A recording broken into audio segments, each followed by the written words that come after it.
الحمد لله رب العالمين وصلى الله وسلم على نبينا وحبيبنا ورسولنا محمد وعلى آله وصحبه ومن تبعهم بإحسان إلى يوم الدين.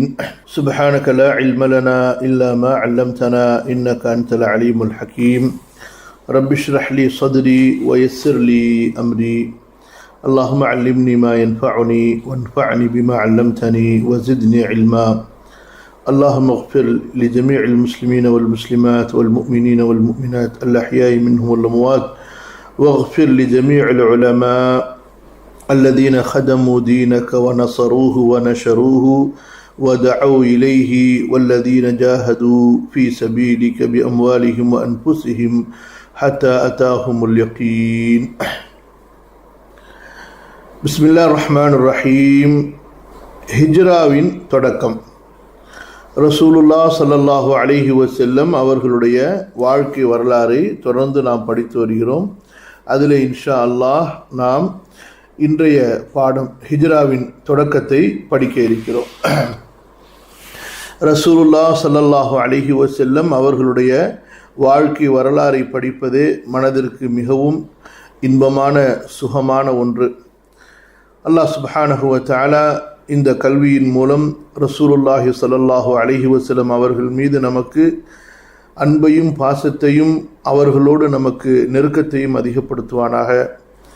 அவர்கள் எந்த ஒரு இஸ்லாமை இந்த உலக மக்களுக்கு போதித்தார்களோ அந்த இஸ்லாமை அவர்கள் போதித்த முறையில் பின்பற்றுவதற்கு, அந்த இஸ்லாமுக்காக நாமும் வாழ்வதற்கு, அந்த இஸ்லாமை பிற மக்களிடம் நாமும் கொண்டு போய் சேர்ப்பதற்கு அல்லாஹு தஆலா எனக்கும் உங்களுக்கும் அருள் புரிவானாக, வாய்ப்பளிப்பானாக. நம்முடைய உயிரையும் பொருளையும் அந்த இஸ்லாமிய மார்க்கத்திற்காக அல்லாஹு தஆலா அங்கீகரிப்பானாக. நம்முடைய சந்ததிகளுக்கும் அல்லாஹ் சுப்ஹானஹு வ தஆலா இந்த இஸ்லாமை பின்பற்றுவதற்கும் இந்த இஸ்லாமை பிற மக்களுக்கு எடுத்துச் சொல்வதற்கும் நல்லருள் புரிவானாக. ஆமீன். அன்பிற்குரிய சகோதரர்களே, சகோதரிகளே, நாம் படிக்கக்கூடிய இந்த பாடம் சீராவிலே மிக முக்கியமான பாடம். இந்த இறுதி தூதரின் தூய வாழ்க்கை வரலாறு என்ற ரஹீக்குடைய சுருக்க நூலிலே இது 10வது பாடம். பாடத்தினுடைய தலைப்பு ஹிஜ்ராவின் தொடக்கம். இதற்கு ஒரு சில அடிப்படைகளை நாம் கொஞ்சம் புரிந்து கொள்ள வேண்டும் இந்த பாடத்திற்குள் செல்வதற்கு முன்பாக. அதாவது ரசூலுல்லாஹி ஸல்லல்லாஹு அலைஹி வஸல்லம் அவர்கள் மக்காவிலே 13 ஆண்டு காலங்கள் தாவா பணி செய்தார்கள். நபி ஸல்லல்லாஹு அலைஹி வஸல்லம் அவர்களுக்கு நபித்துவம் கொடுக்கப்பட்டு ரிசாலத் என்ற அந்த தூதுத்துவம், மக்களுக்கு நீங்கள் இந்த இஸ்லாமை எடுத்து சொல்லி அல்லாஹுவின் பக்கம் மக்களை அழையுங்கள், இன்னும் அது தொடர்ந்த அந்த சிலை வழிபாடுகளை விடுவது, அல்லாஹ் ஒருவனை வணங்கி வழிபடுவது, இது போன்ற மற்ற விஷயங்கள், மறுமையை நம்புவது, இந்த நம்பிக்கையின் பக்கம் மக்களை அழையுங்கள் என்ற கட்டளை ரசூலுல்லாஹி ஸல்லல்லாஹு அலைஹி வஸல்லம் அவர்களுக்கு கொடுக்கப்பட்டதற்கு பிறகு தங்களது வாழ்க்கையை முழுவதுமாக நபி ஸல்லல்லாஹு அலைஹி வஸல்லம் அவர்கள் இந்த தாவா அழைப்பு பணி பிரச்சாரத்திற்காக அவர்கள் ஒதுக்கி கொண்டார்கள்.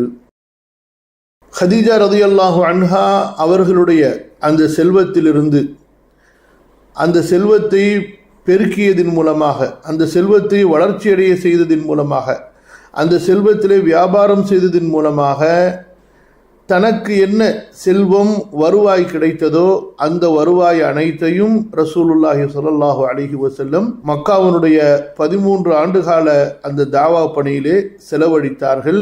இஸ்லாமை ஏற்ற மக்களுக்காகவும் மற்ற தேவைகளுக்காகவும் தங்களுடைய குடும்பத்தார்களுக்காகவும். அதுபோக கதீஜா ரலியல்லாஹு அன்ஹா அவர்களும் தங்களுடைய செல்வத்தை ரசூலுல்லாஹி ஸல்லல்லாஹு அலைஹி வஸல்லம் அவர்களுக்காகவும் ஏழை முஸ்லிம்களுக்காகவும் துன்பப்படக்கூடிய முஸ்லிம்களுக்காகவும் செலவழிப்பவர்களாக இருந்தார்கள்.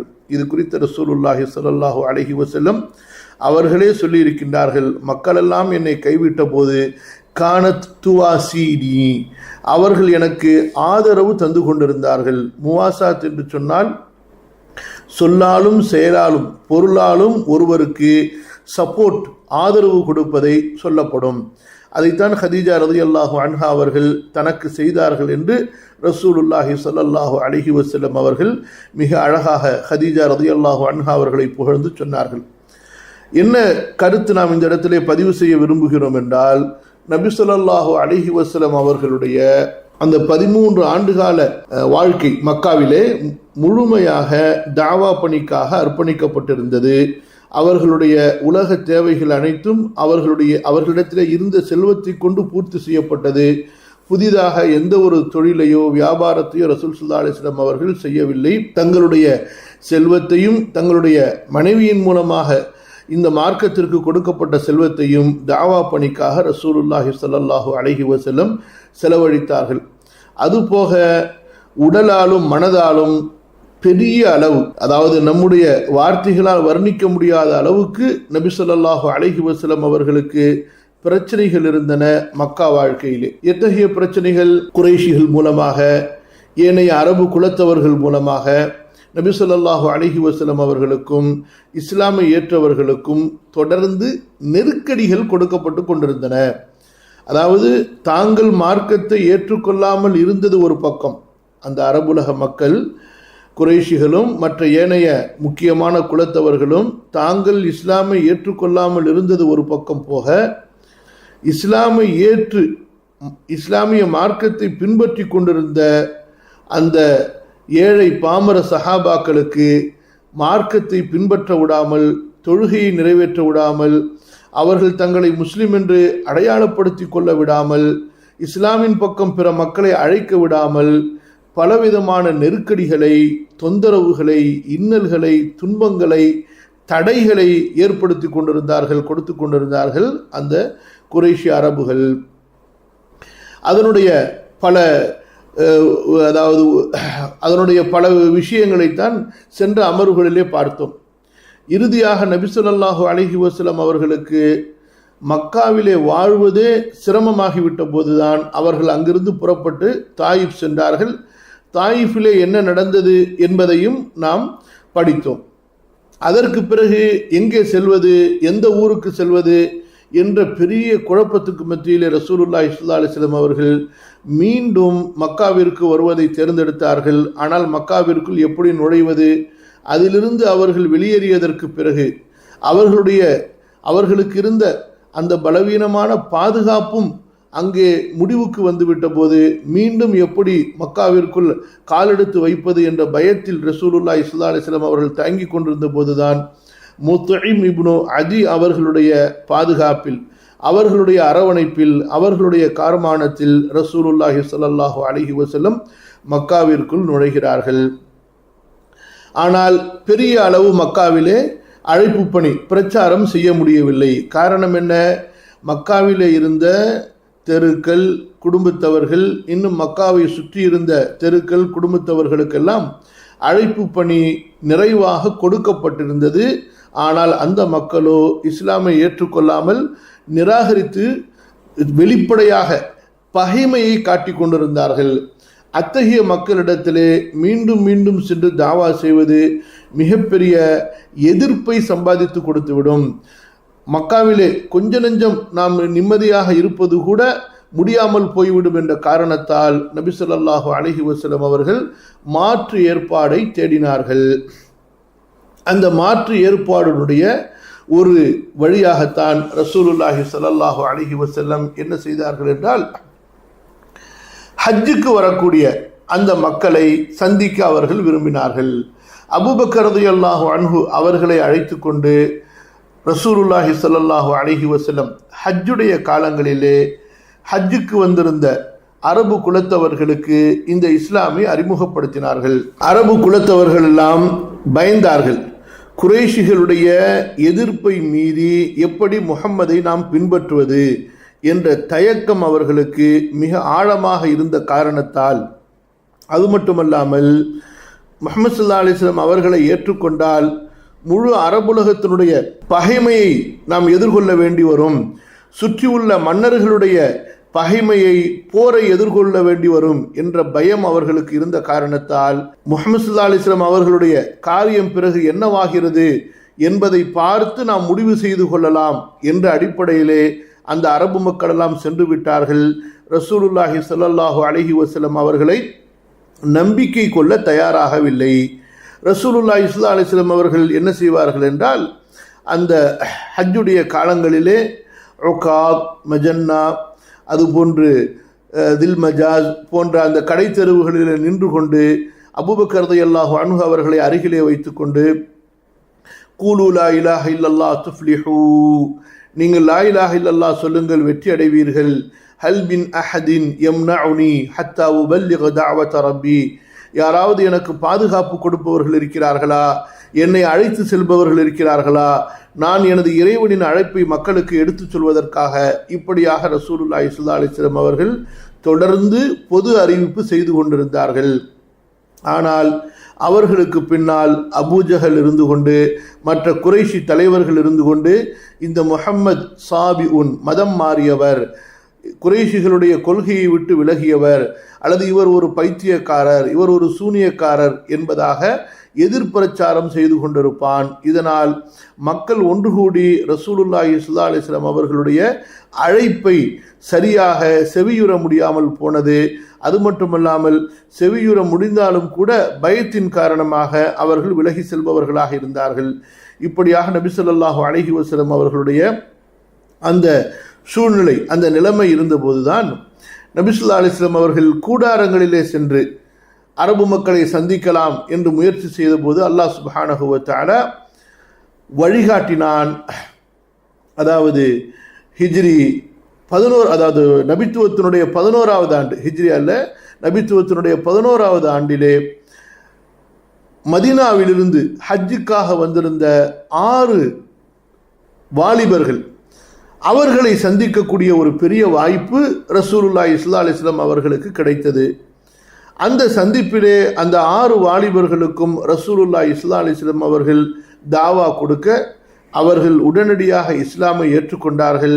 அடுத்த ஆண்டு ஹஜ்ஜுக்கு வரும்போது தங்களுடைய அந்த மக்களை அழைத்து வருவோம், மன்னிக்கணும், இது ஹிஜ்ரி 10, நபித்துவத்தினுடைய 10வது ஆண்டில் அவர்கள் அடுத்ததாக நபி ஸல்லல்லாஹு அலைஹி வஸல்லம் அவர்களுக்கு வாக்களித்து செல்கிறார்கள், நாங்கள் எங்களுடைய குடும்பத்தார்களிடத்திலே சென்று நாங்கள் அவர்களை அழைத்து வருவோம் என்பதாக.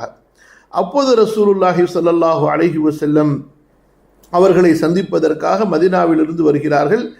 ஏறக்குறைய 12 முக்கியமான அந்த சஹாபாக்கள். முதலாவதாக 6 நபர்களோடு நடந்த அந்த ஒப்பந்தத்தை அக்கபாவினுடைய முதல் ஒப்பந்தம் என்பதாக சொல்லப்படும். பிறகு இந்த 12 மதீனாவாசிகளோடு நடந்த அந்த ஒப்பந்தத்தை அக்கபாவினுடைய 2வது ஒப்பந்தமாக சொல்லப்படும். ரசூலுல்லாஹி ஸல்லல்லாஹு அலைஹி வஸல்லம் அவர்கள் இந்த 12 நபர்களுக்கு இஸ்லாமை கற்றுக் கொடுத்து அவர்கள் சமுதாயத்தினுடைய தலைவர்களாக இருந்து இந்த இஸ்லாமிய மார்க்கத்தை புரிந்து சென்று தங்களுடைய மக்களுக்கு தாவா பண்ணி எடுத்து சொன்னார்கள். அவர்கள் என்ன செய்தார்கள்? நபித்துவத்தினுடைய 12வது ஆண்டிலே அல்லாஹுடைய தூதர் ஸல்லல்லாஹு அலைஹி வஸல்லம் அவர்களை நாம் மக்காவிலே விட்டுவிடக்கூடாது, நாம் அவர்களை மதீனாவிற்கு அழைத்து வர வேண்டும். அவர்கள் எத்தனை ஆண்டுகள் தான் இத்தகைய சிரமங்களையும் இன்னல்களையும் சந்தித்து கொண்டிருப்பார்கள் என்ற ஒரு முடிவோடு அந்த மதீனாவாசிகள் புறப்பட்டு வந்தார்கள். ஏறக்குறைய 80க்கும் மேற்பட்டவர்கள் நபி ஸல்லல்லாஹு அலைஹி வஸல்லம் அவர்களுடைய கரத்திலே இஸ்லாமை தழுவி இஸ்லாமை வெளிப்படுத்தி நபி ஸல்லல்லாஹு அலைஹி வஸல்லமுடைய தாவாவை நேரடியாக ஏற்றுக்கொண்டு ரசூலுல்லாஹி ஸல்லல்லாஹு அலைஹி வஸல்லம் அவர்களுடைய மார்க்கத்திற்காக உயிரை தியாகம் செய்வோம் என்ற ஒப்பந்தத்தை செய்து அவர்களை மதீனாவிற்கு அழைத்து வருவதற்காக வந்தார்கள். இந்த ஒப்பந்தத்தை தான், அதாவது இது ஒரு மிகப்பெரிய ஒரு ஒப்பந்தம். இந்த அதாவது 3வது, இதற்கு பிறகுதான் ரசூலுல்லாஹி ஸல்லல்லாஹு அலைஹி வஸல்லம் அவர்கள் மதீனாவிற்கு ஹிஜ்ரத் செய்வதற்காக முடிவு செய்கிறார்கள். ஆனால் அந்த 2வது ஒப்பந்தம் முடிந்த பிறகு ரசூலுல்லாஹி ஸல்லல்லாஹு அலைஹி வஸல்லம் அவர்கள் தோழர்களுக்கு அனுமதி கொடுத்து விடுகிறார்கள், நீங்கள் மதீனா நோக்கி பயணம் செய்யலாம் என்பதாக. காரணம் என்ன? அந்த 12 தோழர்களுக்கு ரசூலுல்லாஹி ஸல்லல்லாஹு அலைஹி வஸல்லம் அவர்கள் செய்து கொடுத்த அந்த ஒப்பந்தத்திலே யார் மக்காவிலிருந்து மதீனாவிற்கு வருவார்களோ அவர்களை அரவணைப்பது, ஆதரிப்பது அவர்களுடைய பொறுப்பு என்று. அந்த அடிப்படையிலே சஹாபாக்கள் கொஞ்சம் கொஞ்சமாக மக்காவில் இருந்தவர்களும் சரி, மற்ற இடங்களில் இருந்தவர்களும் சரி, மதீனாவை நோக்கி அவர்கள் புறப்பட ஆரம்பித்தார்கள், மதீனாவில் குடியேற ஆரம்பித்தார்கள். பிறகு ரசூலுல்லாஹி ஸல்லல்லாஹு அலைஹி வஸல்லம் அவர்களும் அபூபக்கர் ரலியல்லாஹு அன்ஹு அவர்களும் அது போன்ற அலி ரலியல்லாஹு அன்ஹு அவர்களும் இன்னும் இது போன்ற சில குறிப்பிட்ட பலவீனமான சஹாபாக்கள் மக்காவிலே தங்கி இருந்தார்கள். இந்த மூத்த நபித்தோழர்களும் ரசூலுல்லாஹி ஸல்லல்லாஹு அலைஹி வஸல்லம் அவர்களும் தங்கியிருந்ததனுடைய காரணம் அல்லாஹுவின் புறத்திலிருந்து நேரடியாக இவர்களுக்குரிய கட்டளை அந்த கட்டளை ரசூலுல்லாஹி ஸல்லல்லாஹு அலைஹி வஸல்லம் அவர்களின் மூலமாக தங்களுக்கு அறிவிக்கப்பட வேண்டும் என்பதற்காக வேண்டி காத்திருந்தார்கள். அதாவது ரசூலுல்லாஹி ஸல்லல்லாஹு அலைஹி வஸல்லம் அவர்களுடைய இந்த ஒரு காலகட்டம், இதுவரைக்கும் நாம் பேசிய இந்த செய்தியிலிருந்து இந்த இடத்துல நின்று நாம் சில விஷயங்களை புரிந்து செல்ல வேண்டும். அதாவது ஒரு மனிதனுக்கு எத்தகைய இன்னல்கள், எத்தகைய ஒரு துன்பங்கள், நெருக்கடிகள் கொடுக்கப்பட்டிருக்குமேயானால் அந்த மனிதன் தன்னுடைய சொந்த ஊரை விட்டு, தன்னுடைய பிறந்து வளர்ந்த சொந்த ஊரை விட்டு அந்த ஊர் வேண்டாம் என்று முடிவு செய்து, இனி இந்த ஊருக்கு திரும்ப வேண்டாம் என்று முடிவு செய்து தன்னுடைய சொத்து சுகங்களை எல்லாம், தன்னுடைய வாழ்க்கை வசதிகளை எல்லாம் அப்படியே துறந்து விட்டு உடுத்திய உடையோடு அந்த ஊரை விட்டு அவன் வெளியேறி விரண்டோடுவான் என்பதை சிந்தித்து பார்க்க வேண்டும். அதாவது எத்தகைய நெருக்கடிகள் கொடுக்கப்பட்டிருந்தால் ஒரு மனிதன் இத்தகைய முடிவுக்கு வருவான் என்பதை நாம் இந்த இடத்திலே சிந்தித்து பார்க்க வேண்டும். அந்த நிலைதான் ரசூலுல்லாஹி ஸல்லல்லாஹு அலைஹி வஸல்லம் அவர்களுக்கும் சஹாபாக்களுக்கும் ஏற்பட்டிருந்தது. இது நபி ஸல்லல்லாஹு அலைஹி வஸல்லம் அவர்களுடைய தியாகத்தையும் சஹாபாக்களுடைய அந்த ஹிஜ்ராவின் தியாகத்தையும் நாம் புரிந்து கொள்வதற்கு நம்முடைய இந்த சிந்தனை கொஞ்சம் நமக்கு உதவியாக இருக்கும். இங்கே இன்னொரு பக்கம் என்னவென்றால், சாதாரணமாக நம்முடைய ஒரு ஊர், அது எவ்வளவுதான் ஒரு கிராமமாக இருந்தாலும் சரி, அந்த ஊரின் மீது நாம் பிறந்து வளர்ந்த நம்முடைய ஊரின் மீது நமக்கு ஒரு ஈடுபாடு, ஒரு பாசம் இருப்பது இயற்கை. நாம் எவ்வளவுதான் பெரிய வளர்ந்த நாட்டிலே குடியேறிவிட்டாலும் கூட நான் பிறந்த ஊர் என்று சொல்லும்போது எப்படி பெத்த தாயின் மீது நமக்கு ஒரு பாசமும் ஈடுபாடும் இருக்குமோ, அதுபோன்று தன்னுடைய சொந்த ஊர் தாய்நாடு என்று சொல்லும்போது அதிலே ஒரு ஈடுபாடு, பாசம் என்பது மனிதர்களுக்கு இருக்கத்தான் செய்யும். அத்தோடு சேர்த்து அந்த தாய்நாடு, அந்த தாய் ஊர் அல்லாஹுவால் ஏற்றுக்கொள்ளப்பட்ட, அல்லாஹுவால் புனிதமாக்கப்பட்ட, அல்லாஹுடைய முதல் இறையாலயம் அமைக்கப்பட்ட, அல்லாஹுடைய நெருக்கமான நபியாகிய ரசூலாகிய, அல்லாஹுடைய நெருக்கமான நண்பராகிய இப்ராஹிம் அலைஹிஸ்ஸலாம் அவர்களின் மூலமாகவும், அவர்களுடைய மகனார் நபியாகிய இஸ்மாயிலின் மூலமாகவும் உருவாக்கப்பட்ட ஒரு பட்டினமாக இருக்குமேயானால், அல்லாஹுடைய காபா என்ற வீடு அதிலே இருக்குமேயானால், அத்தகைய ஊரை விட்டு பிரிவது எந்த அளவிற்கு அல்லாஹுடைய தூதருக்கும் சஹாபாக்களுக்கும் சிரமமாக இருந்திருக்கும், அதையும் நாம் இந்த இடத்துல சிந்தித்து பார்க்க வேண்டும். ஒரு மனிதனுடைய உடலுக்கு ஏற்படக்கூடிய வலியை விட, நன்றாக கவனியுங்கள், ஒரு மனிதனுக்கு அவனுடைய உடலுக்கு ஏற்படக்கூடிய வலியை விட அவனுடைய ஆன்மாவிற்கு, அவனுடைய மனதுக்கு ஏற்படக்கூடிய வலி மிக கடுமையானது, மிக ஆழமானதாக இருக்கும். அத்தகைய வலிதான், அத்தகைய அந்த ஒரு நெருக்கடி தான் ரசூலுல்லாஹி ஸல்லல்லாஹு அலைஹி வஸல்லம் அவர்களுக்கும் சஹாபாக்களுக்கும் ஹிஜ்ரத்தினுடைய சமயத்திலே ஏற்பட்டது. மக்காவை விடும்போது அவர்களுக்கு ஏற்பட்டது. ரசூலுல்லாஹி ஸல்லல்லாஹு அலைஹி வஸல்லம் அவர்களுடைய அந்த ஹிஜ்ரத்தினுடைய நேரத்திலே நாம் பார்க்கிறோம், ரசூலுல்லாஹி ஸல்லல்லாஹு அலைஹி வஸல்லம் புறப்பட்டு வந்து, அதாவது இன்றைக்கு நீங்கள் ஹஜ்ஜுக்கு செல்லும்போது கிங் அப்துல் அசீஸ் உடைய கேட் இருக்கும், அது அந்த காபத்துல்லாவிலிருந்து உயரமான ஒரு பகுதியில் இருக்கும். அந்த இடத்தில் நின்று கொண்டு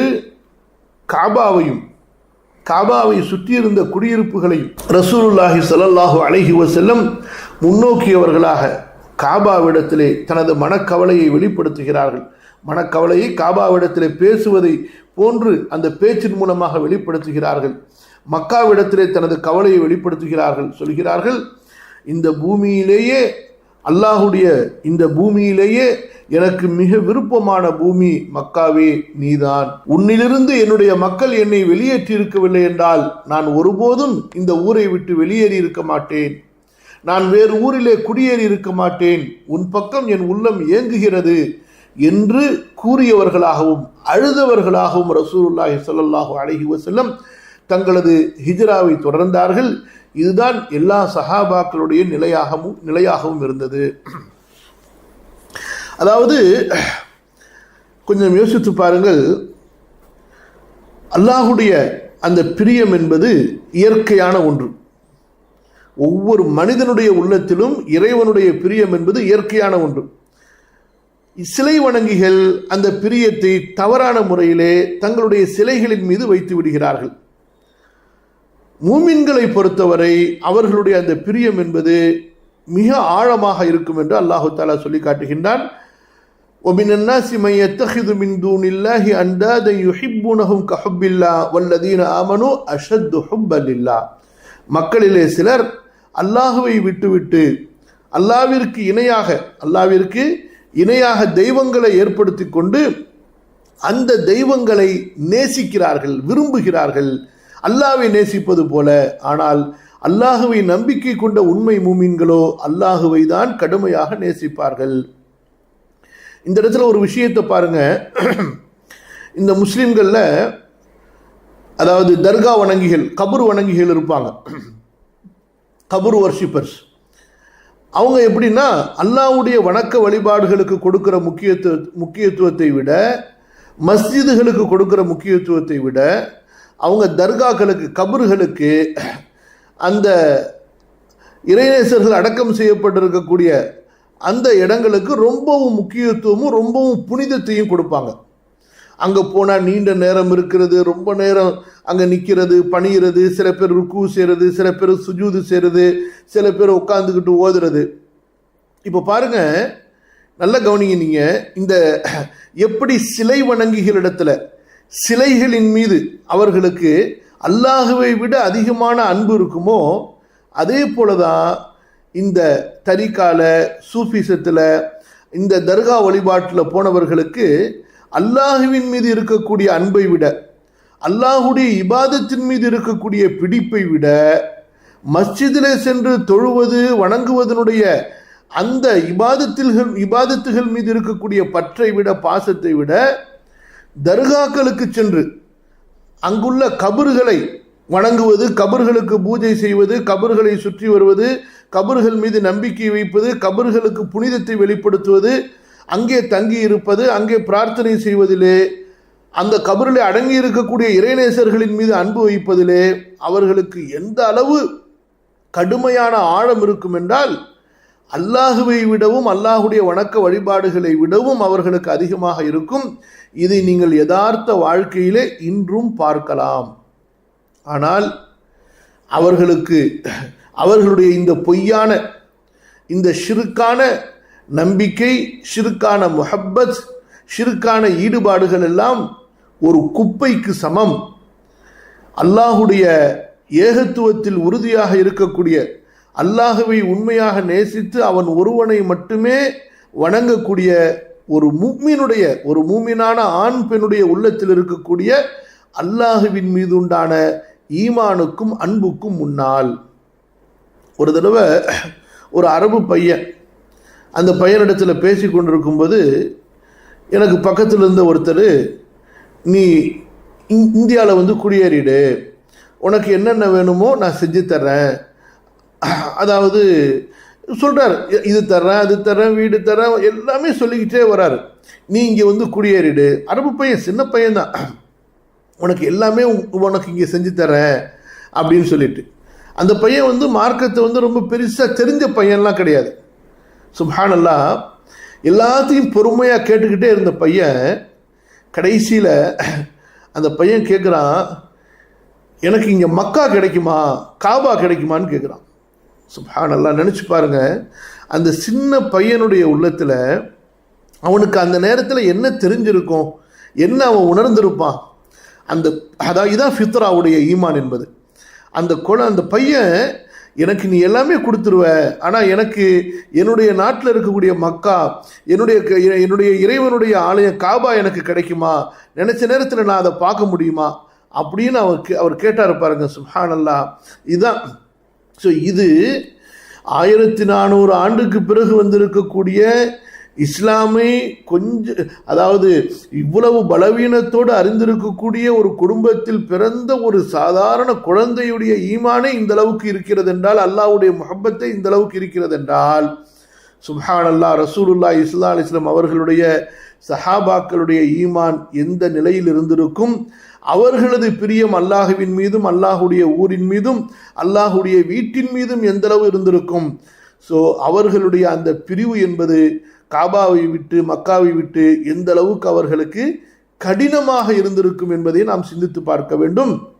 ரசூல் ஸல்லல்லாஹு அலைஹி வஸல்லம் மக்காவை வெறுத்து அவர்கள் செல்லவில்லை, சஹாபாக்கள் மக்காவை வெறுத்து செல்லவில்லை. மக்காவினுடைய பிரியம் அவர்களது உள்ளத்திலே ஆழமாக இருந்தது, சஹாபாக்களின் உள்ளத்திலே ஆழமாக உறுதியாக இருந்தது. ஆனால் அந்த மக்கள் தாவா செய்ய விடவில்லை, அல்லாஹுவை வணங்க விடவில்லை என்ற ஒரே காரணத்திற்காக அந்த ஊரை அவர்கள் விட்டார்கள்.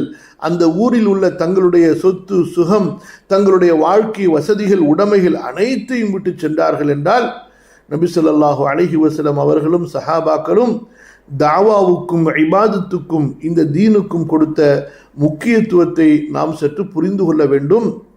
ஆனால் நாமோ இன்று நம்முடைய வாழ்க்கையின் லட்சத்தில், நம்முடைய வாழ்க்கையினுடைய லட்சத்தில் ஒன்றை கூட இந்த தீனுக்காக, தாவாவுக்காக, இந்த தீனுடைய கல்விக்காக, இந்த தீனை படிப்பதற்காக, பரப்புவதற்காக லட்சத்தில் ஒன்றை கூட நாம் இழப்பதற்கு இன்று தயாராகவில்லை, விருப்பமான நிலையில் இல்லை. ஏதோ நிர்பந்தத்தில் வந்து மாட்டிக்கிற மாதிரி தான் பல நேரத்தில் இருக்கிறோமே தவிர, அந்த ஒரு ஆர்வம், அந்த ஒரு ஈடுபாடு என்பது நம்மிலே மிக குறைவாக இருப்பது மிக வேதனையான ஒரு விஷயம். அல்லாஹ் நம்மை மன்னிப்பானாக. நமக்கு அல்லாஹ் சுப்ஹானஹு வ தஆலா இந்த தீனின் மீது ஆர்வத்தையும் ஆசையும் அதிகம் அதிகம் ஏற்படுத்துவானாக. ஸோ இதுதான் ஒரு சின்ன பின்னணி. ஸோ நபி ஸல்லல்லாஹு அலைஹி வஸல்லம் அவர்களுடைய இந்த ஹிஜ்ரத் எப்படி ஆரம்பமாகிறது?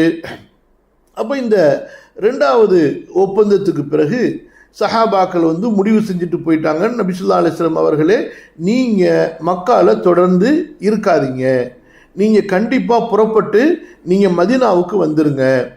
நாங்கள் என்ன உங்களுக்கு செய்ய வேண்டும் என்று நீங்கள் எங்களுக்கு நிபந்தனை இடுறீங்களோ, எங்கள் மேலே கடமையாக்குறீங்களோ, அவை அனைத்தையும் நாங்கள் உங்களுக்கு செய்து கொடுக்க தயார். ஒரு பெரிய ஒரு மாநாடு இரவு நேரத்தில் மினாவில் அக்கபாவில் நடக்குது. அது ஒரு பெரிய அதாவது வரலாறு. அந்த ஒரு இரவனுடைய அந்த வரலாறு என்பது இஸ்லாமிய மார்க்கத்தினுடைய அந்த மஜ்ரான்னு சொல்லுவாங்க. அந்த இஸ்லாமிய மார்க்கத்தினுடைய தாவா பணி ஓடிக்கொண்டிருந்த அந்த நெருக்கடியான பாதையிலிருந்து வலது பக்கமும் இடது பக்கமும் கண்ணுக்கு எட்டிய தூரம் வரை விசாலத்தை ஏற்படுத்தி கொடுத்த ஒரு பெரிய மாநாடு தான் அந்த அக்கபாவுடைய ஒப்பந்தம். மதீனா என்பது ஒரு சிறிய ஒரு கிராம பட்டினம், கிராமமும் அல்ல, பெரிய நகரமும் அல்ல. அந்த காலத்தில் மதீனாவை விட பெரிய நகரங்கள் இருந்தன. தமஷ்க் இருந்துச்சு, சனா இருந்தது, அதன் இருந்தது, ஈராக்கினுடைய பசரா, கூஃபா நகரங்கள் இருந்தன, பெரிய பெரிய நகரங்கள் இருந்தன.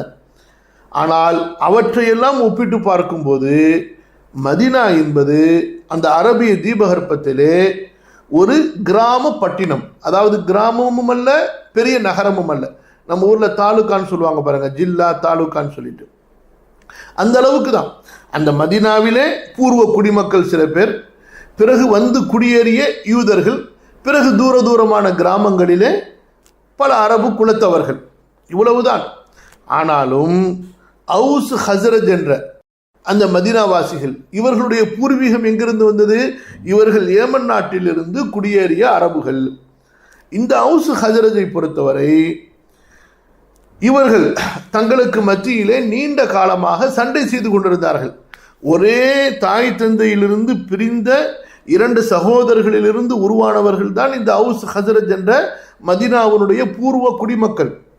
ஆனால் அவர்களுக்கு மத்தியிலே நிரந்தர பகை இருந்தது. மதீனாவிலே குடியேறிய யூதர்களை பொறுத்தவரை அவர்கள் தங்களுடைய அந்த குடியிருப்பை தக்க வைத்துக் கொள்வதற்காகவும் இந்த அரபுகளை சண்டை மூட்டி விட்டு அவர்களுக்கு மத்தியில் இருந்த பகைமையை இன்னும் அதிகமாக அந்த தீயை மூட்டிவிட்டு அவர்கள் குளிர்காய்ந்து தங்களுடைய அந்த தங்களுடைய இருப்பை அவர்கள் உறுதிப்படுத்தி கொண்டிருந்தார்கள். இரண்டு வகையிலே, ஒன்று தங்களுடைய பொருளாதாரத்திற்கும் அதை அவர்கள் பயன்படுத்தி கொண்டார்கள், இரண்டாவது தங்களுடைய நிரந்தரமான இருப்புக்கும் அவர்கள் அதை பயன்படுத்தி கொண்டார்கள். பனு குறைதா அதுபோன்று பனு நதீர், இந்த இரண்டு கூட்டத்தார்களும் அவுஸ் ஹஜரஜிலே ஒவ்வொருவரும் அவர்கள் அந்த நட்பை ஏற்படுத்தி கொண்டு ஆயுதங்களை கொடுப்பது, செல்வத்தை கொடுப்பது, இரண்டு பேருக்கும் இடையிலே சண்டை மூட்டுவது, இப்படியாக தொடர்ந்து பலன் பெற்று வந்தார்கள் அந்த யூத வம்சத்தைச் சேர்ந்தவர்கள். அது மட்டுமல்லாமல் எப்போதாவது யூதர்களுக்கும் அரபுகளுக்கும் இடையிலே ஏதாவது பிரச்சனை ஏற்பட்டால் அப்போது அந்த அரபுகளை யூதர்கள் எச்சரிக்கை செய்வார்கள். இறுதி காலத்திலே ஒரு நபி வருவார், அந்த நபி வந்துவிட்டால் அவரோடு சேர்ந்து உங்களை நாங்கள் மோசமாக கொல்வோம் என்பதாக மிரட்டி வந்தார்கள். இந்த ஒரு வார்த்தை மதீனாவினுடைய அன்சாரிகளின் காதுகளிலே உறுதியாக பதிந்தது, அவர்களது சிந்தனையிலே எப்போதும் ஒலித்து கொண்டே இருந்தது. ரசூலுல்லாஹி ஸல்லல்லாஹு அலைஹி வஸல்லமுடைய தாவாவை அவர்கள் மக்காவிலே ஹஜ்ஜுடைய காலங்களிலே கேட்டதற்கு பிறகு எந்த நபியை குறித்து இந்த யூதர்கள் நம்மை எச்சரிக்கை செய்து வந்தார்களோ கண்டிப்பாக அந்த நபிதான் இவர்கள்.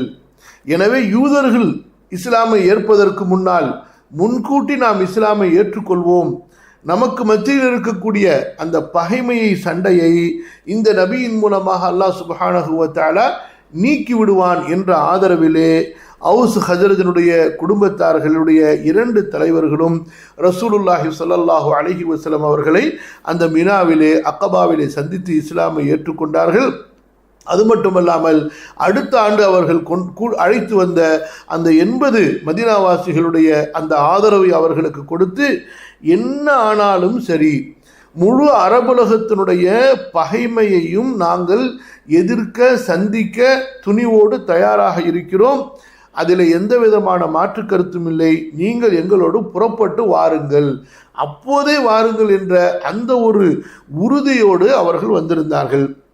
அந்த சந்திப்பு ஒரு இரவனுடைய சந்திப்பு தான். குறுகிய நேரமாக இருந்தாலும் கூட அந்த குறுகிய நேரத்திலும் கூட ஒரு ஆழமான சம்பாஷணை, ஆழமான விவாதங்கள் அங்கே நடக்கிறது. நபி ஸல்லல்லாஹு அலைஹி வஸல்லம் கேட்கிறார்கள், அன்சாரிகளிலே பலர் அங்கு பேசுகிறார்கள். ரசூலுல்லாஹி ஸல்லல்லாஹு அலைஹி வஸல்லமுடைய தந்தையினுடைய சிறிய சகோதரர் அப்பாஸ் ரலியல்லாஹு அன்ஹு இஸ்லாமை ஏற்பதற்கு முன்னால் அவர்கள் பேசுகிறார்கள், என்ன பிரச்சனை உருவாகும், நபியை நீங்கள் ஹிஜ்ரத்துக்கு அழைத்து சென்று விட்டால் என்ன பிரச்சனை உருவாகும், மக்காவினுடைய முஸ்லிம்களை நீங்கள் மதீனாவிலே குடியேற அனுமதித்து விட்டால் உங்களுக்கு என்னென்ன சிக்கல்கள் சிரமங்கள் வரும் என்ற செய்திகளெல்லாம் அவர்களுக்கு அந்த மாநாடிலே சொல்லப்படுகிறது. அனைத்தையும் கவனமாக கேட்டுக்கொண்டிருந்த அந்த மதீனாவாசிகள், முஹம்மது ஸல்லல்லாஹு அலைஹி வஸல்லம் அவர்களே, அல்லாஹ்வுடைய தூதரே, நீங்கள் சொல்லக்கூடிய இந்த எல்லா சிக்கல்களையும் எல்லா சிரமங்களையும் எல்லா இடையூறுகளையும் அரபு உலகம் மட்டுமல்ல அஜமி உலகத்தினுடைய பகைமைகளையும் நாங்கள் தாங்கிக் கொண்டு எங்களது உயிரை பாதுகாப்பது போல, எங்களது பெண்களை பாதுகாப்பது போல, எங்களுடைய பிள்ளைகளை பாதுகாப்பது போல நாங்கள் உங்களை பாதுகாப்போம், உங்களை பாதுகாப்பதிலே நாங்கள் எங்களது உயிரை எங்களது குடும்பத்தார்களுடைய உயிரை எல்லாம் நாங்கள் அர்ப்பணிப்போம். இப்படி நாங்கள் செய்தால் இதற்காக உங்களிடத்திலே எங்களுக்கு என்ன கிடைக்கும் என்று அவர்கள் கேட்கிறார்கள். கேள்வி என்ன? நியாயமான கேள்வி. நாங்கள் இவ்வளவு சாக்ரிஃபைஸ், இவ்வளவு தியாகம் அர்ப்பணிப்புகள் செய்தால் பிறகு எங்களுக்கு இதனால் ஆவப்போவது என்ன? இவ்வளவு பெரிய இழப்பு ஒரு மனிதனுக்கு இந்த உலகத்திலே இருப்பதிலே மிகப்பெரிய ஒன்று அவனுடைய உயிர், அவனுடைய செல்வம், அவனுடைய குடும்பம். இப்போ குடும்பமும் போய்விடுகிறது, செல்வமும் போய்விடுகிறது, அடுத்து உடலிலே எங்கேயாவது சென்று பிழைத்து கொள்ளலாம் என்று இருந்தால் அதற்கு உடலிலே ஒரு உயிர் தான், அந்த உயிரும் போய்விடும் என்றால் பிறகு எங்களுக்கு என்னதான் என்று கேட்கும்போது அமைதியாக கேட்டுவிட்டு ரசூலுல்லாஹி ஸல்லல்லாஹு அலைஹி வஸல்லம் ஒரே வார்த்தை சொன்னார்கள், உங்களுக்கு அல்லாஹ்விடத்திலே ஃபலக்குமுல் ஜன்னா, சொர்க்கம் கிடைக்கும் என்று. அவ்வளவுதான். இந்த வார்த்தையை கேட்டவுடன் அத்தனை தோழர்களும் போட்டி போட்டுக்கொண்டு ஒருவரை ஒருவர் தள்ளிவிட்டு தள்ளுமுள்ளு முட்டி கொண்டு நபி ஸல்லல்லாஹு அலைஹி வஸல்லம் அவர்களுடைய கரத்திலே இறுதி மூச்சு வரை உங்களுக்கு நாங்கள் ஆதரவு தருவோம், உதவி செய்வோம் என்பதாக பைஅத் செய்து கொடுத்தார்கள். இதுதான் அந்த அன்சாரிகளுடைய சிறப்பு. அல்லாஹ் சுப்ஹானஹு வ தஆலா அந்த அன்சாரிகளை பொருந்தி கொண்டான் அல்லவா? எப்படி முஹாஜிர்களை அல்லாஹ் பொருந்தி கொண்டானோ, வஸ்ஸாபிகூனல் அவ்வலூன மினல் முஹாஜிரீன வல் அன்சார் والذين اتبعوهم بإحسان رضي الله عنهم ورضوا عنه என்ற அந்த உயர்ந்த நிலையை முஹாஜிர்களும் அன்சாரிகளும் எட்டினார்கள் என்றால் அதற்கு பின்னால் இத்தகைய தியாகங்களும் அர்ப்பணிப்புகளும் இத்தகைய மார்க்க அந்த உழைப்பும் அவர்களிடத்திலே இருந்தது என்பதையும் நாம் கவனத்திலே வைக்க வேண்டும். இது இல்லாமல் சாதாரணமாக அவர்கள் இந்த அந்தஸ்தை அடையவில்லை. இத்தகைய ஒரு சந்திப்பு, இத்தகைய ஒரு நிகழ்வுக்கு பிறகு ரசூலுல்லாஹி ஸல்லல்லாஹு அலைஹி வஸல்லம் அவர்கள் வாக்களிக்கின்றார்கள், நாங்கள் உங்களோடு புறப்பட்டு வருவோம் என்பதாக. ஆனால் எந்த நேரத்திலே வருவோம், எப்படி வருவோம் என்பதை ரசூல் ஸல்லல்லாஹு அலைஹி வஸல்லம் தங்களது வருகையை பற்றி சொல்லவில்லை. சஹாபாக்களுக்கு அனுமதி கொடுத்து விட்டார்கள். எப்படியெல்லாம் வசதி ஏற்படுகிறதோ, வாய்ப்பு ஏற்படுகிறதோ, தப்ப முடியுமோ அப்படி தப்பி ரசூலுல்லாஹி ஸல்லல்லாஹு அலைஹி வஸல்லம் அவர்களுடைய தோழர்கள் மதீனாவுக்கு சென்று சேர்ந்து கொண்டிருந்தார்கள், அங்கே குழுமி கொண்டிருந்தார்கள். ரசூலுல்லாஹி ஸல்லல்லாஹு அலைஹி வஸல்லம் அல்லாஹ்வுடைய கட்டளையை எதிர்பார்த்து கொண்டிருந்தார்கள். அபூபக்கர் ரலியல்லாஹு அன்ஹு ஒவ்வொரு முறையும் ரசூலுல்லாஹி ஸல்லல்லாஹு அலைஹி வஸல்லம் அவர்களிடத்திலே அனுமதி கேட்கும் போதெல்லாம் பொறுமையாக இருங்கள், எனக்கு அனுமதி கொடுக்கப்படும், என்னுடைய தோழமைக்காக நீங்கள் எதிர்பார்த்திருங்கள் என்று கூற, அல்லாஹ்வின் தூதரே உங்களோடு செல்வதென்றால் கண்டிப்பாக நான் எதிர்பார்த்திருக்கிறேன் என்று அபூபக்கர் ரலியல்லாஹு அன்ஹு சொல்லிக் கொண்டிருந்தார்கள். அது மட்டுமல்ல, ரசூலுல்லாஹி ஸல்லல்லாஹு அலைஹி வஸல்லம் அவர்களோடு இந்த சிறப்பு மிக்க ஹிஜ்ரத் என்ற தியாகத்தை அர்ப்பணிப்பு செய்வதற்காக 2 ஒட்டகங்களை வாங்கி அதை வளர்த்து கொண்டிருந்தார்கள். மக்காவிலிருந்து தப்பித்து செல்வதற்காக அந்த ஹிஜ்ரத்து பயணத்தை பாதுகாப்பாகவும், அதாவது மிகவும் அழகிய முறையில் விரைவாகவும் கடப்பதற்காக மேற்கொள்வதற்காக அபூபக்கர் ரலியல்லாஹு அன்ஹு அவர்கள் தொடர்ந்து அந்த சிந்தனையிலே, அந்த ஏற்பாட்டிலே இருந்தார்கள். இப்படியாக ரசூலுல்லாஹி ஸல்லல்லாஹு அலைஹி வஸல்லம் அவர்களுடைய அந்த ஹிஜ்ராவினுடைய தொடக்கம் இருந்தது. இன்ஷா அல்லாஹ் மேற்கொண்டு அதிகப்படியான விளக்கங்களை, விவரங்களை இன்ஷா அல்லாஹ் அடுத்த அமர்விலே நாம் பார்ப்போம். ரசூலுல்லாஹி ஸல்லல்லாஹு அலைஹி வஸல்லம் அவர்களுடைய ஹிஜ்ரத்தினுடைய தொடக்கம் மக்காவிலிருந்து எப்படி இருந்தது, ஹிஜ்ரத்தினுடைய பாதையிலே அவர்கள் என்னென்ன பிரச்சனைகளை சந்தித்தார்கள், அதுபோக சில சஹாபாக்களுடைய ஹிஜ்ரத் எப்படி இருந்தது என்ற விவரங்களை எல்லாம் இன்ஷா அல்லாஹ் அடுத்த அமர்விலே நாம் பார்ப்போம். அல்லாஹ் சுப்ஹானஹு வ தஆலா எனக்கும் உங்களுக்கும் அல்லாஹுடைய தீனுடைய ஈடுபாட்டை, ஆர்வத்தை தந்தருள்வானாக. நம்முடைய சந்ததிகளுக்கு அல்லாஹு தஆலா ஈமானையும், இஸ்லாமையும், இஹ்லாஸையும், தக்வாவையும், இபாதத்தையும் தந்தருள்வானாக. பாரக்கல்லாஹு லி வலக்கும். அஸ்ஸலாமு அலைக்கும் வரஹ்மத்துல்லாஹ். அதாவது ரசூலுல்லாஹி ஸல்லல்லாஹு அலைஹி வஸல்லம் அவர்களுடைய ஒரு சஹீஹான ஹதீஸ் இருக்கு. யார் ஒருவர் நோய்வாய்ப்பட்டு விடுகிறாரோ அவருக்கு அல்லாஹ் சுப்ஹானஹு வ தஆலா அவர் உடல் ஆரோக்கியமாக இருக்கும்போது செய்து கொண்டிருந்த நன்மைகள் அனைத்தையும் முழுமையாக கொடுத்து கொண்டிருக்கிறான். அந்த நோயினால் அவருடைய இபாதத்து குறைந்து விட்டாலும் அல்லது இபாதத்துகளை முழுமையாக செய்ய முடியாமல் போய்விட்டாலும் அவர் உடல் ஆரோக்கியமாக இருக்கும் பொழுது செய்து கொண்டிருந்த எல்லா இபாதத்துகளுடைய கூலியும் அவர்களுக்கு அல்லாஹ்விடத்தில் எழுதப்பட்டு கொண்டிருக்கும். ஸோ இந்த நோயை நீங்கள் அல்லாஹ்விடத்தில் நன்மையாக கருதணும், ஒரு துர்க்குறியாக கருதக்கூடாது. இதனால் அல்லாஹுவின் மீது உள்ள அன்பிலையோ அல்லாஹுவின் மீது உண்டான பற்றுலையோ உங்களுக்கு குறைவு ஏற்படாமல், யா அல்லாஹ் எனக்கு இந்த நோயில் எனக்கு நன்மையை கொடு, எனக்கு இதை கஃபாராவாக ஆக்கி கொடு என்று நீங்கள் அல்லாஹுடைய விதியை கொண்டு திருப்தி உடையவர்களாக இருப்பீர்களே ஆனால் கண்டிப்பாக இபாதத்தின் மூலமாக கிடைக்கக்கூடிய உங்களுக்கு அந்த தரஜாத்துகளை விடவும் உங்களுடைய பொறுமையின் மூலமாகவும் சகிப்பின் மூலமாகவும் அல்லாஹுடைய விதியை பொருந்தி கொண்டதின் மூலமாகவும் கிடைக்கக்கூடிய அந்த அந்தஸ்து என்பது மிக மிக உயர்ந்ததாக இருக்கும். ஹதீஸில் ரசூலுல்லாஹி ஸல்லல்லாஹு அலைஹி வஸல்லம் சொல்கிறாங்க, அல்லாஹு தஆலா ஒரு அடியானுக்கு சொர்க்கத்திலே மிக உயர்ந்த ஒரு தரஜாவை அவன் முடிவு செய்து விட்டால் அந்த அடியானிடத்திலே அந்த தரஜாவை அடைவதற்குண்டான அமல்கள் இல்லை என்றால் அல்லாஹ் சுப்ஹானஹு வ தஆலா அந்த அடியானுக்கு சோதனைகளையும் கொடுத்து பொறுமையையும் கொடுத்து அந்த தரஜாவிற்கு அல்லாஹு தஆலா அவனை உயர்த்துகிறான் என்று. ஸோ மூமின்களை பொறுத்த வரைக்கும் அவங்களுக்கு எல்லாமே நற்செய்தி தான். அவர்கள் ஈமானோடும் இஹ்லாஸோடும் ரிதா அல்லாஹ்வுடைய பொருத்தத்தோடும் இருப்பார்களே. ஆனால் அதனால் நீங்கள் உங்களுடைய கவனத்தை இந்த பக்கம் திருப்பிடுங்க. இன்ஷா அல்லாஹ் அல்லாஹ் அது உங்களுக்கு நன்மையாக இருக்கும். அல்ஹம்துலில்லாஹ். இன்னொருத்தவங்க ஒரு கேள்வி கேட்டாங்களே சகோதரர் ஒருத்தர், அவங்களிடத்துல நீங்கள் பேச வேண்டியது முதலாவது தௌஹீதை பற்றி, அல்லாஹுவின் பக்கம் அழைப்பதை பற்றி அவங்களிடத்துல பேசணும். புரியுதுங்களா? அல்லாஹ் தான் வணக்கத்திற்குரிய இறைவன் என்பதை அல்லாஹ் குர்ஆனில் சொல்லியிருக்கக்கூடிய ஆதாரங்களோடு அவங்களுக்கு தெளிவுபடுத்துங்க. அதில் முதல்ல அவங்கள சர்ச்சை செய்ய கூப்பிடுங்க. புரியுதுங்களா? அதில் அவங்க தெளிவு பெற்றதற்கு பிறகு நபி ஸல்லல்லாஹு அலைஹி வஸல்லம் அவங்களுடைய நுபுவத்தின் பக்கம் அடைங்க. ஸோ ஒன்ஸ் அவங்க தௌஹீதை விளங்கிட்டாங்கன்னு சொன்னால் கண்டிப்பாக நபித்துவத்தின் மீது உண்டான சந்தேகங்கள் அவங்களுக்கு இல்லாமல் போயிடும். தௌஹீதை விளங்காத வரைக்கும் நபித்துவத்தின் மீது உண்டான சந்தேகம் அவங்களுக்கு தொடர்ந்து கொண்டே இருக்கும். புரியுதா? அதனால் நபித்துவத்தை பற்றி நம்ம ரெண்டாவது தான் பேசுவோம். முதல்ல யா கௌமி அபுதுல்லா, அல்லாஹுவை வணங்குவதின் பக்கமோ சிலைகளுடைய வழிபாடுகளை விடுவதின் பக்கமோ அவர்களை நம்ம அழைப்போம். புரியுதுங்களா? அவர்கள் சிலை வழிபாடு செய்யக்கூடியவங்களாக இல்லை, நாத்திகர்களாக இருப்பார்கள். ஆனால் இந்த உலகத்தை படைத்த ஒரு இறைவன் இருக்கிறான் என்பதை பற்றி மட்டுமே அவங்கள்ட்ட பேசணும். அவங்க சுற்றி ரசூல் ஸல்லல்லாஹு அலைஹி வஸல்லம் அவங்க மேலே விமர்சனம் செய்ய வந்தாங்கன்னா அதை பற்றியெல்லாம் உங்களுக்கு நான் தெளிவான பதில் சொல்கிறேன், அதை நீங்கள் வைங்க. முதல்ல இந்த பிரபஞ்சத்தை படைத்த ஒருவன் இருக்கிறானா இல்லையா அதை பற்றி பேசுங்க என்று அவர்களை சுற்றி தௌஹீதுக்கு கொண்டு வாங்க. ஒன்ஸ் தௌஹீது அவங்களிடத்துல வந்து விடுமே ஆனால் கண்டிப்பாக அவங்க ரிசாலத்தை நுபுவத்தை இன்ஷா அல்லாஹ் புரிஞ்சு கொள்வாங்க.